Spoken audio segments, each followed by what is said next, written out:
She's here. Awareness of her presence zings through me, even as I flirt with the pretty redhead standing in front of me. Piper. That's what Kilpatrick called her that time I tried to chat her up after practice a few weeks ago. Once I found out she was his sister, I steered clear. But that hasn't stopped me from being aware of her anytime she's around. When she comes to our practices, the small hairs on the back of my neck rise, and like a dummy, I push myself harder, hoping to impress her, to claim her attention. It hasn't worked, though, at least not that I can tell. And who can blame her? I'm second string to her big brother's starting quarterback spot. Who would be impressed by that? Plus, she probably hates me as much as her brother does, since she actually seems to like her brother. Or at least I assume so, since she watches our practices and cheers for him, meeting up with him afterward. My sister would never do that. She and I have a contentious relationship. But Piper and Kilpatrick appear to be the kinds of siblings who are also friends. Weird.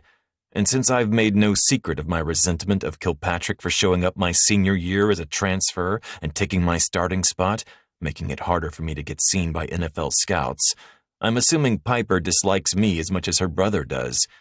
He and his sister both showed up out of the blue at the start of the semester.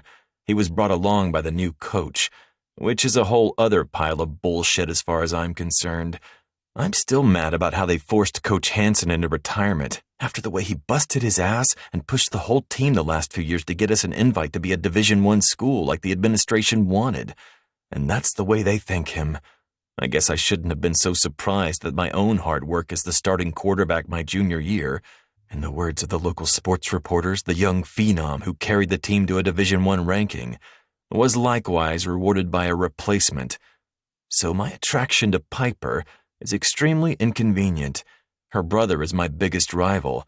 She probably hates me, and yet I can't shake this awareness I have every time she's around. I force myself to stop looking at her and refocus my attention on the redhead in front of me. Jenny, I think she said her name was. Jenny's clearly into me with the way she bats her eyes and keeps dragging the tips of her fingers across her chest, subtly drawing attention to her ample cleavage, flicking her long hair over her shoulder or tucking it behind her ear. And I should be into Jenny. She's everything I normally want in a girl, pretty and down to fuck. But it's the raven-haired beauty with the pale skin across the room that keeps drawing my eyes to her, despite my better intentions. Not that my better intentions have done anything for me lately. Look at my living situation. I try to be the bigger person, even going so far as to help my sister patch up her relationship with my best friend. A relationship that they kept secret from me, I might add. And what has that gotten me? An eyeful of my sister grinding on my best friend almost every time I come home since they got back together a few weeks ago. The knowledge that when I leave, they're probably going to fuck on the couch.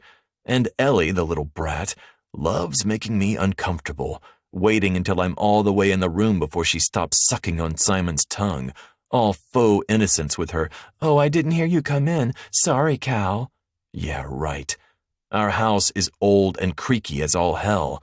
No way she doesn't hear me come in when I practically slam the door and stomp around to make sure I give plenty of warning that I'm home. Maybe I should stop letting my better intentions rule the day. Maybe I should give my baser instincts a shot. For example, now that I know how much one of my teammates dating my little sister gets under my skin, I can't help but wonder how it would affect Kilpatrick if I started demonstrating my interest in his sister. Would that mess with him enough to throw him off his game?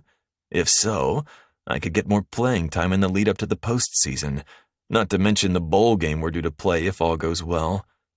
With a murmured excuse to Jenny, I slip away from my spot by the breakfast bar and make my way over to where Piper holds court with a few of her friends and some of my younger teammates on the couch. As I approach, she tosses back her head and laughs at something Eli Foster says, and I take advantage of the opportunity to look my fill. Her long hair is loose, flowing over her shoulders, teasing the tops of her tits.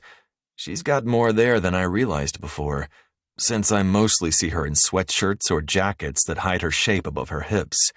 She's slight, so I figured she'd have small tits, but they're plump and full, begging to be caressed, showing off in her shimmery spaghetti-strap tank.